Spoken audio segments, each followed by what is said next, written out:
In prior episodes, we've mentioned the burn. Caused by one asshole who basically ruined it for the rest of us. The worst part of all this, though, was the time limits that Viacom imposed on us. 15-minute length episodes. So basically, no more feature film length stories. On the plus, no professional actors means no more Tim Russ movies. So for our last film, I love that. Damn, I need help. We're going to watch a miniseries from Power543 Fan Films. Now let's see what the fan film hath wrought as we watch the 5-part miniseries Prodigy Reckoning. This is Treknicity.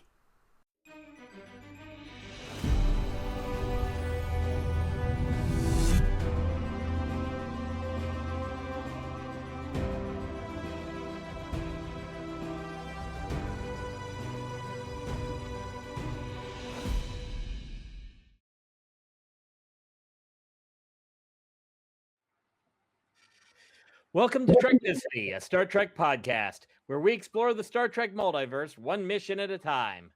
I'm your host, Patrick Murray, and joining me to wonder what could be in a prolapse-free fan film environment is Kat Drake, James Mottershead, and Lars Di Scenza. Woo! I forgot to get your headphones on, so Hey! weird echoing up this point. Yay! Welcome to Talk amongst yourselves. This. Pew, pew, pew. Night of my life. Sorry. Can we all just take a moment to really appreciate these new snazzy t-shirts that we've all got? Yep. I know. You want really more cool beautiful, shirts like Lars. this? Go to tripplestitch.com. Triplestitch.com! Triplestitch.com. Triplestitch.com! Oh, Patrick, you gotta do the doublemyscam.com commercial, but for Triple Stitch. Triplestitch.com. No, please don't make it sound like a demonic cat is cough up a hair. Please. Triplestitch.com. You get on with it. God damn. In this episode, we're reviewing the fan miniseries Prodigy Reckoning. Now, the prior 3 reviews that we've done have been feature-length fan films. This is decidedly not that. But to a point, this is the sad reality of the Viacom limits on fan films. So that's what that's why we're looking at this particular fan production, because they're producing as much as they can and maybe just a little bit more, but within more or less within these limits. And with that bit of introduction, let's get to the series. Mr. Murray. Mr. Murray, I have a question, sir, before we get going. Sir, why are there Viacom fan film limits? I think we've already covered this. Oh. Prolapse status! All right, then, let's go. Episode 1, Lighting the Spark. This part is all about setup. After a flashback to the Wrath of Khan, where a giant D8 blows up Kirk as he prepares to snuff Khan, we are introduced to Captain Heller and Lieutenant Commander Reed. Yes, the great-great-grandchild of that Reed. We also meet Viacom's Commander Harriman. Yes, a grandchild of that Harriman. We find out that this is set after the events of Picard Season 3 and that Heller and Reed are heading to the Protostar to take it to the Fleet Museum so Geordi LaForge can tinker with it. But everything goes to hell when Harriman, en route to DS9, encounters the Chronoton Surge, then watches DS9 go tubby bye-bye, and then he goes tubby bye-bye. Episode 2, Into the Black. Heller and Reed make it aboard the Protostar. After some rehashing and a bit of hardcore starship porn, beaming aboard as the Chronoton Surge hits, making all the other ships and then the Earth space dock disappear, leaving the Protostar in space. But in the background looms an evil-looking space. It's got the reddish lighting and everything. I think you meant Space Dock. Oh, yeah. Sorry. Yeah. Doc. Space Doc. Dock. Doc. Sorry, yeah, let me try that again. The evil-looking space. Damn it! Okay. Never mind. Let's move on. To Oh! you, Lars. This cat. I have a question. Is space the final frontier? These are the voyages of the Star Trek. No way. We're not getting sued. Wait, but we can't say that because it's a fan film. You can only say a Star Trek fan production. Oh yeah. You can't say This is otherwise I have to ring the bell. voyages of the Starship Fan Film Enterprise. That just takes all the sting out of it, man. Oh, anyways, all right. So episode 3 is called Falling from Grace. To complicate things, our discount mirror universe baddie for this series is the comically evil Colonel Harriman, who shows up aboard the IKS La'an. He apparently killed his Captain Heller and is ready to do it again. It's only how he does it that matters. Naturally, the Protostar pulls off some handy-dandy techno-babbled shots and runs away. Ooh, ooh, ooh, ooh, ooh. Mr. Di Scenza! Mr. Di Scenza! Cat, go. I just wanted to do that. It was fun. That's it. You're right. You get the attention. Episode 4, The Road Not Taken. The captain uses her log to bitch about not getting into some more temporal shenanigans. Luckily, Harriman mentioned Khan at some point, so we have a lead that even 60s Batman could follow. The Protostar goes to Memory Alpha, where we find the Lanthanite, Dr. Louise Nilsson.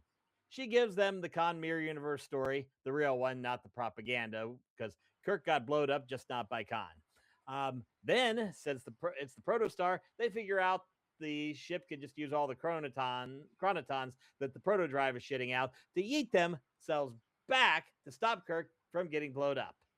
Episode 5. On the road again. Sorry, on the path once more. After borrowing some moves from Handjob Solo, the Protostar jumps back to the events of the Wrath of Khan.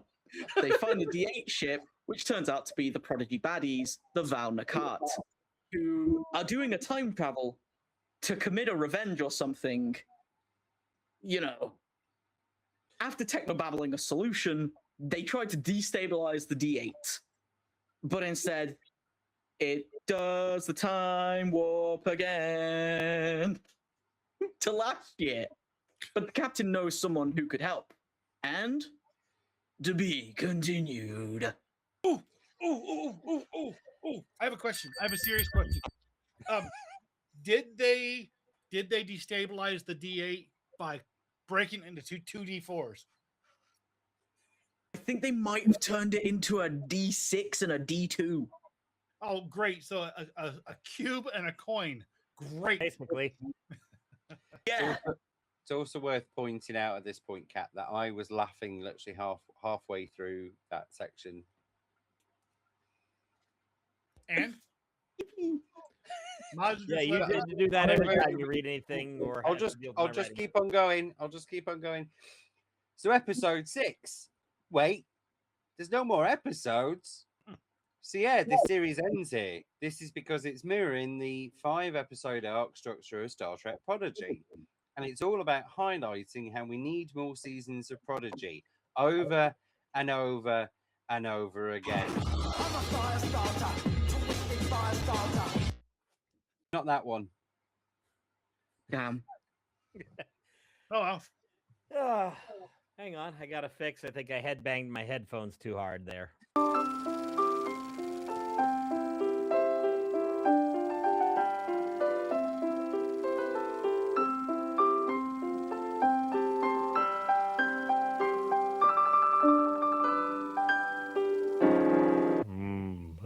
Okay, so let's stop whatever we just deleted out of there, and let's talk about this.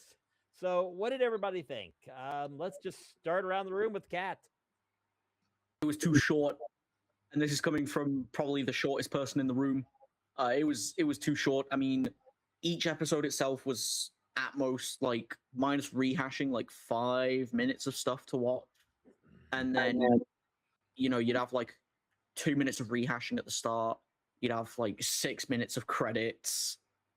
It's I mean, granted, I get that they're like an ongoing thing. They have patrons, they have everything else, but maybe they could have just put all of this into one big episode or like, something like that instead of Biascum says no.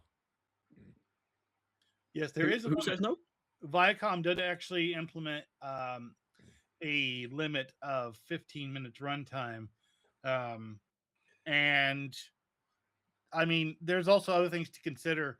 The fact that, as you said, this is probably bankrolled by Kickstarter and Patreon patrons, so they have to be kind of careful with how much they do, because if they're bankrolling it that way, then they're going to have to record and film what they can budget. It might be a day's worth of filming.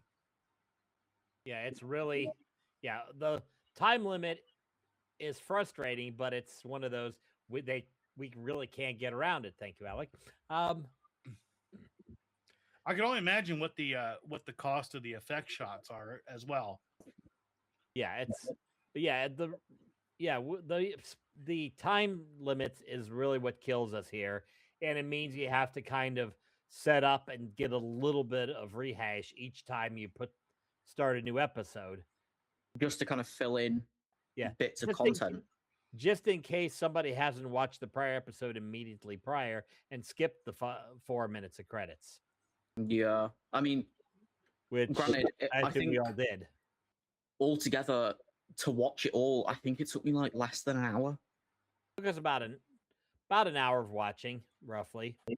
Yeah, I mean, if you watch it all the way through, rehash, credits, and content, you're probably looking at over an hour. But I'm not even sure it was it was a full hour, to be honest. I mean, in some instances, I'm not that I'm fully agreeing with everything that Kat just said, although I'm about to. What I think to Kat's point in terms of the actual production and the length of the actual episodes, I think they had with the rules obviously that are laid out with Star Trek fan film for production. I think they could have made it ever so slightly longer. I mean, there was examples of those episodes where I think the first episode was about 4 or 5 minutes, and then we had about 9 or 10 minutes of credits. Yeah, the first episode altogether on YouTube was like 8 minutes. Yeah, it wasn't long, and it kind of felt unnaturally cut. It kind of felt like it could have probably been shortened, like the extra the sixth episode that obviously wasn't really connected to the rest of it. I felt like could have been the 5, and they just padded it out a little bit more in the other episodes. Wait, there were 6 episodes. There were 5. 6 is the in joke that there wasn't a 6th episode, and we stopped at 5 episodes. Yeah, total runtime, including the credits for everything, is 53 minutes, 53 and a half minutes. So there were, and I know there were a couple minutes credits on each one. So yeah, it's just about 37 minutes of credits. Yeah, I think it's worth mentioning though that this is not necessarily a bad thing. First of all, the first one being the runtime that it is, that could have just been they wanted to do proof of concept on it, even though they've been doing this for many years. You never know how a new storyline is going to land. So plus also, I found it really good for me going through these in sections or in segments or in episodes, because that is kind of the attention span of a lot of people who are watching. Because bear in mind, the people who are watching that, just like the people who are probably watching this right now, are watching on some form of mobile device. So yeah, true. It's a hit of content. And the thing is though, with the longer credit segments and stuff, look, you got to do it. You got to pay those bills. You got to show the thanks and the respect to the people who put in all the hard work to do this, and that's part of it. And all the people who donated on the Patreon. Yeah, no, absolutely. Patreon and Kickstarter, if I remember.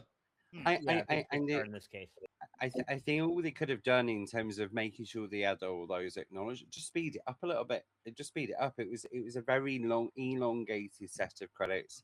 in some instances, just longer than the episode itself. But I think we're getting caught up too much in that side of things. I thought the storyline was really good. I actually liked the take on the kind of post because season 3 era.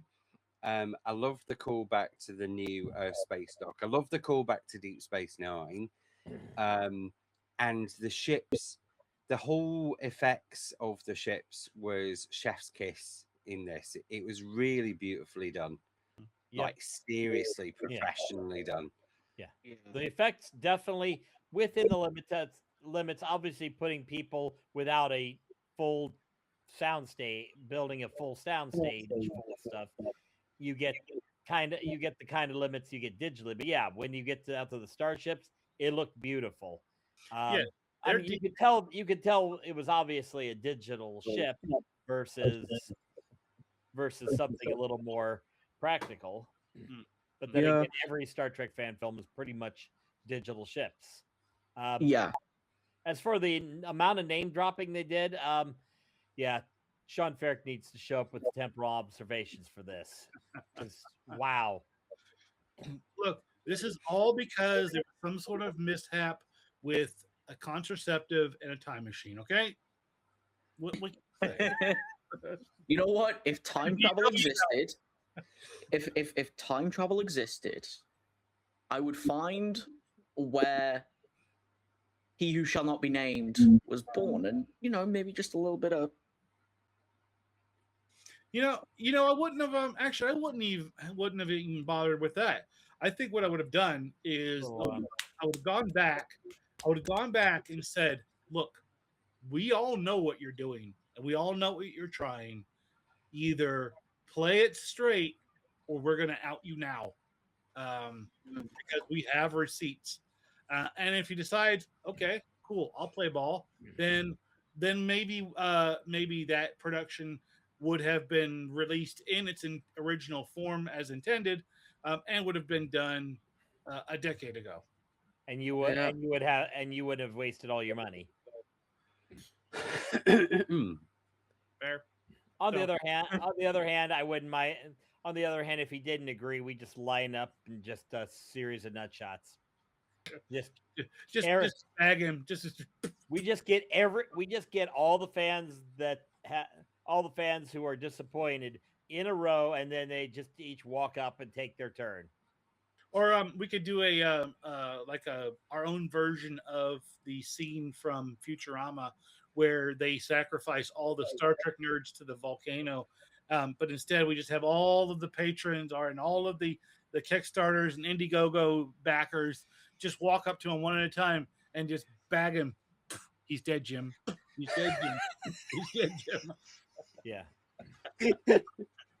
But to be fair, you know what we could do? Let every single one of those nerds take not a pound of flesh, maybe like a baggie, just a baggie of flesh, until he's nothing but bone. I don't want to know. I don't even know what the hell constitutes a baggie of flesh, but okay. About a half a pound. If we're talking sandwich size, we're talking a good half pound. This is how I pack into my chicken. 3.5 ounces to be exact. A baggie is 3.5 ounces. There's a guy on the side with a meat slicer. Yeah, I get about 8 ounces. Trying to give it to kebab meat. Oh, yeah. the big thing that they do in the kebab shop. The gyro, the kebab meat off him. Apparently you could buy those. I was seeing a video about this, and literally just making heroes and just had a little machine. Yeah, you can make your own kebabs at home if you have one of those.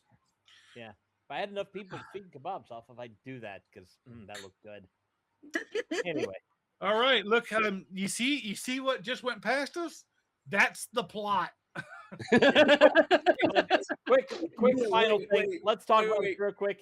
What did everybody think quality-wise of the film? Not counting length, Oh, you suck, Cat.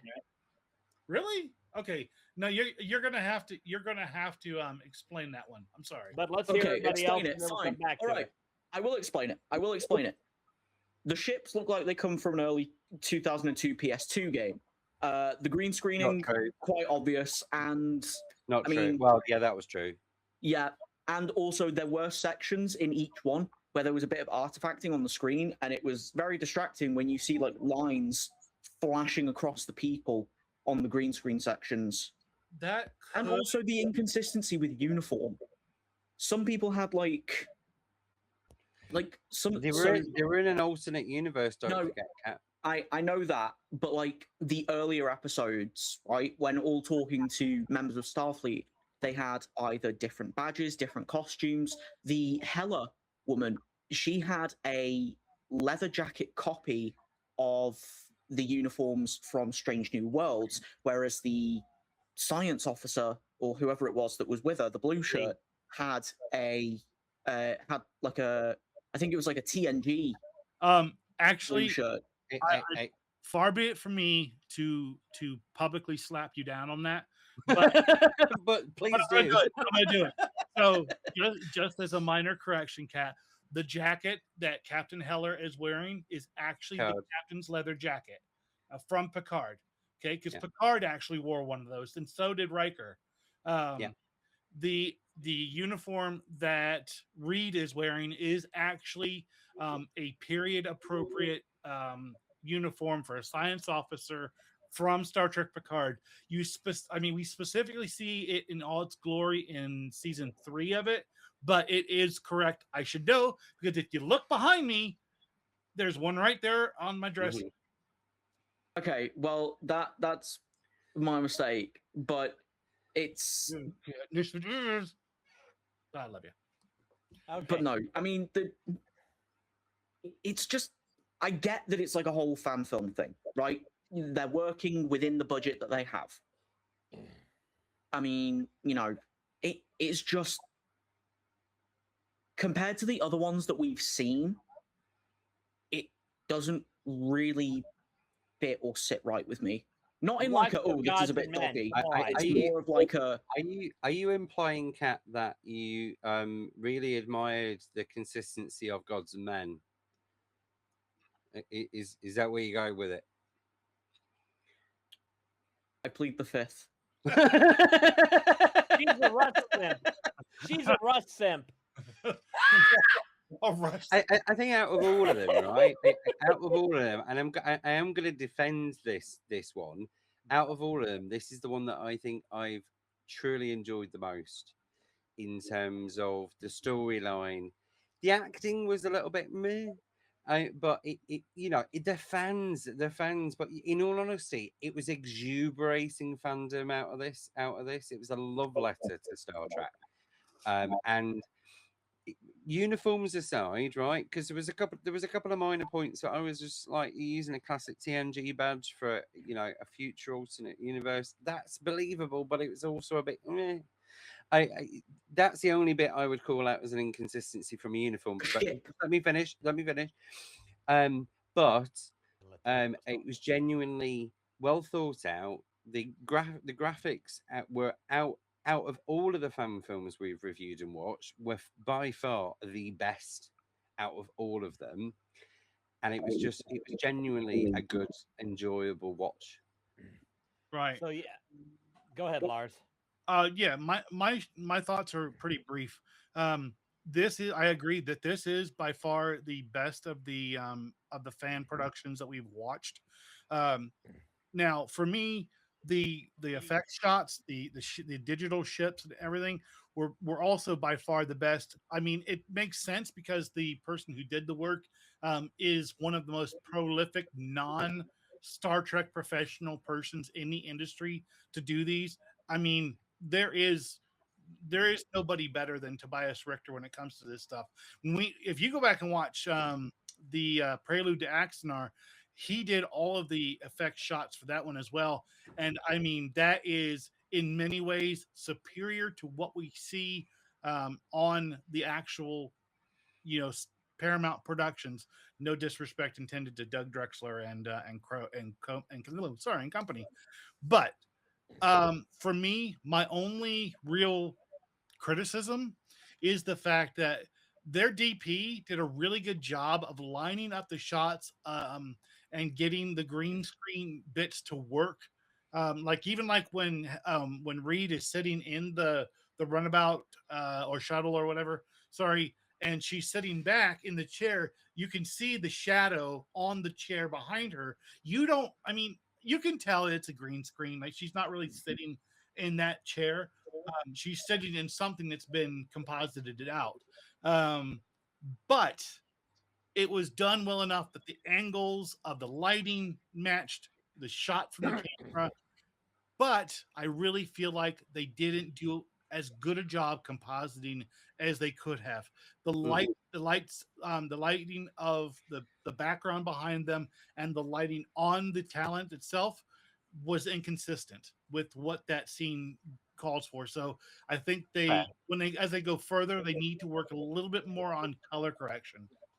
I will say this: I have a feeling that they recorded these in different locations and had to composite everybody together. Considering that means they did a really good job. Yeah, it looks like it's all composited together with digital, with people smashed in between digital everything. But again, that means that you're using digital backgrounds and foregrounds instead of having to spend the money to build physical sets, which when you're doing little fan productions like these and you need to be able to switch stuff, makes a lot more sense versus we're going to do a whole versus, and I'll call back to the series Star Trek Continues, where they literally did a rebuild of the original Enterprise bridge because they were going to do show after show after show on it till the fan film nightmare hit. Right. There's one last funny note I do want to make, which is when the Protostar arrives at Memory Alpha and they're going to see Nilsson. Can we just admire the fact that obviously they had a placeholder calling card for Nilsson?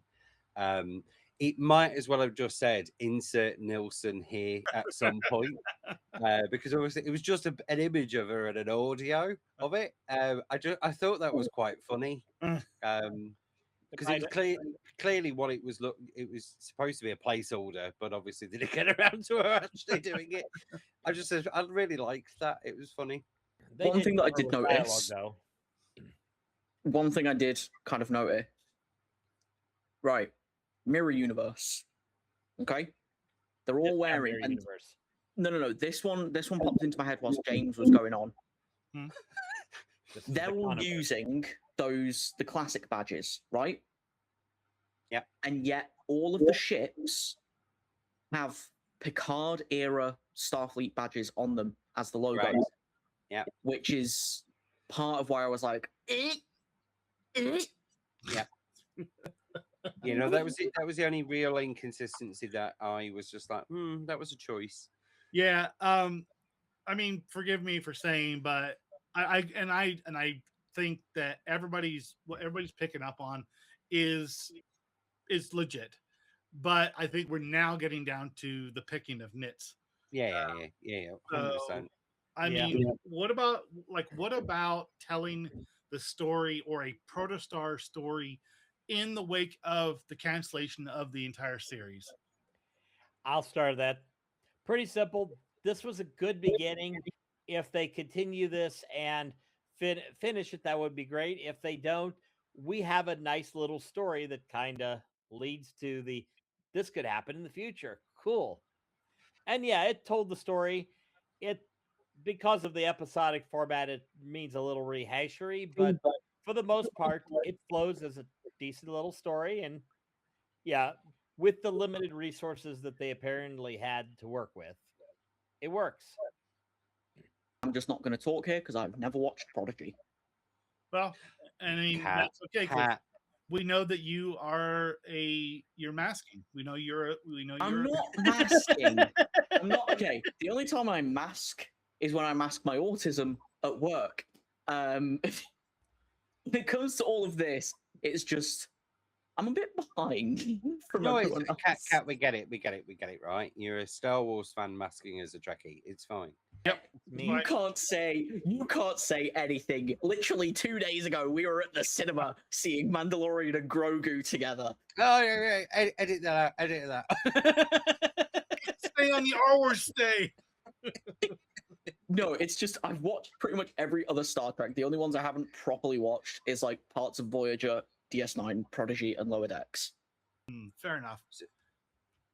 So my last bit on it is that, as Patrick was saying before, if they finish this out and kind of give the Protostar, I guess, a little bit of closure, then the cancellation of the series doesn't feel as bad. But Yeah. maybe it's also an opportunity for those in power to say, look, people still want Prodigy content. You know, maybe there's a third season in there somewhere, or maybe there's more, or maybe there is something to give it a canon story closure, whatever. But definitely, it was nice to see that they took something that had been unceremoniously canceled and gave it some form of closure, which was nice to see. Absolutely. I mean, Oh, we no. we all know what they did to Starfleet Academy. Do we really think they're going to bring back Prodigy? No. So that's it for the fan series Prodigy Reckoning. Did we get it right? Miss anything? Do you agree? Disagree? Have any questions, comments, concerns? Let us know. And if you want us to toss Cat out, yeah. Anyway, thank you for joining us here on Treknicity, where we wonder as we wander through the Star Trek multiverse. I'm your host, Patrick. I'm Lars. I'm James. And I'm getting airlocked. Yeah. Be sure to like and subscribe to our YouTube channel at Treknicity.com, as well as visiting all of our socials listed here, or find us on your favorite podcast service such as Spotify, Apple Podcasts, iHeartRadio, and Amazon Music. If you have ideas for future episode subjects, please feel free to drop a comment in this video or DM us on any of our social media accounts. And as always, rock out with your Spock out. We'll see you for the next mission.